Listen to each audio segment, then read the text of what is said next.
AI doc.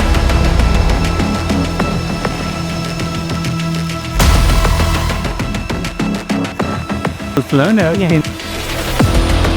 I heard you.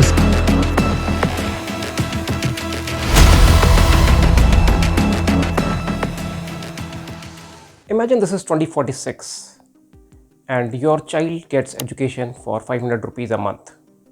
You get up in the morning and your health checkup is almost free. No education bills, no hospital bills, no stress, right? Sounds like a dream. But here is a twist. If education and healthcare become this cheap, then how will the current economic system work? It will break. Because the current economic system was itself not designed where survival could become affordable. Your life depends on two things: how much you earn and how much you spend to survive. You study to learn and you work to earn. This is the loop. But now there is a change. AI is entering this loop and it might just break this loop. In the future, AI might replace the classrooms. AI doctors might replace the diagnostics. Preventive healthcare might become totally inexpensive. So what will happen and how the economy will look like when the two biggest expenses of your life, education and healthcare, collapse? Imagine this: Ravi wants an affordable life. He wants dignity. The current system is built on jobs, work and wages.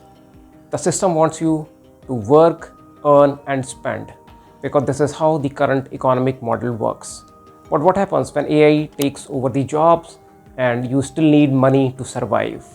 Imagine Ravi gets up in the morning. His AI smartwatch has already monitored his sleep. It has suggested him the plan for the day, the diet plan and what medicines he needs to take. This could reduce the preventive healthcare costs, but first we need to understand why the healthcare is expensive. Healthcare depends on four factors: diagnosis, infra, drug, and the labor involved in the hospitals. With continuous monitoring, diagnosis itself will become cheaper. All the health data would be stored for easy access. Another important factor which keeps the cost of healthcare up is the hospital infrastructure. AI might bring us into an era where the hospitals at home might become reality. People would be able to check their vitals and understand the implications for themselves. And if required, of course, they can always consult the doctors. Another important factor that keeps the healthcare cost high is drug discovery, because it takes a lot of simulations, a lot of time, investment to discover a new drug. With AI, it's possible to simulate newer molecules and discover drugs in a relatively shorter time frame, thereby reducing the costs. The current hospital infrastructure also includes labor, the cost of doctors, nurses. So will AI make everything free? No. Preventive healthcare will become inexpensive. While if you really need a complex surgery, then you might have to still go to the hospital and get treatment from the doctor. So in the era of AI will reduce the cost of diagnosis of a disease. It will move from diagnosis of a disease to continuous monitoring of health. This in itself will bring the cost of healthcare down considerably. Now coming to the education of Ravi. Ravi never went to a traditional college. He learnt through AI. He picked up specific skills and he kept on picking newer skills as and when required. So if we compare this with the current education system, we have to understand why it is expensive. The current model of school depends on how much time a teacher is able to give to the students. With the help of AI, the teaching can be personalized and the productivity of a teacher can explode. One teacher can handle many students, and this number could be 4x or 5x or even more than what the teachers are handling right now. The current education is also expensive because of the infrastructure and the amount invested in building those infrastructure. With the AI and the digital classrooms, this cost could come significantly down. There could be instances where people would prefer mobile first learning, Another biggest cost driver is content creation. We already have seen a lot of parents complaining about how expensive the books are.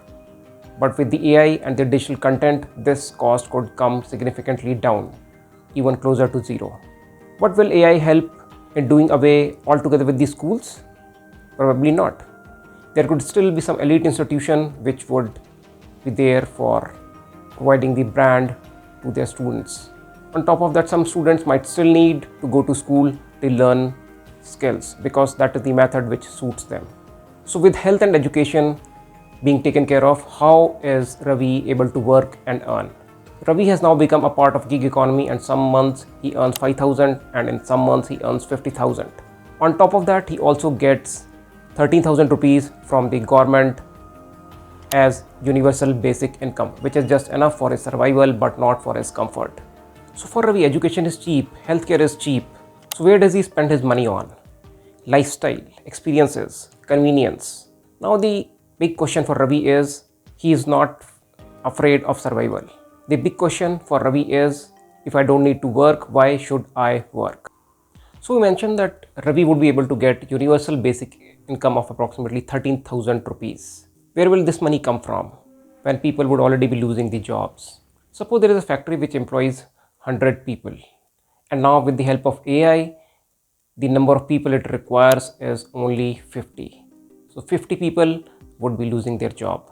And if these people lose their job, they will not have any salary. And if they don't have any salary, how will they spend? And this will be not good for the economic engine. To keep the economic engine running, the government would need to come up with a tax, AI productivity tax. So as the company is already not paying salaries of 50 people, it would be making massive profit. And for the government, one option could be that it would charge more percentage of tax on the output from the use of AI. And this money of tax can be distributed as UBI among the citizens. The current GDP of India is approximately $4 trillion. And if it grows at 9 to 10% nominal growth rate, then the GDP might become approximately 2,000 to 3,000 lakh crores. Government collects 25% of GDP as tax. So total tax pool would be 500 to 700 lakh crores. Let us assume that out of this only 250 lakh crores is the pool for UBI, which is approximately 50% of the tax collected by the government. And if we assume that the population of India grows at a certain pace and it reaches 160 crores, then this amount would become between 12 to 13,000 per month. So what is UBI? Here is the realization. UBI is not charity. UBI, universal basic income, is a necessity, because if people don't have any income, what will they spend and how will the economy work? The economic engine will stop. The businesses will fail. There will be a total collapse of the current economic system.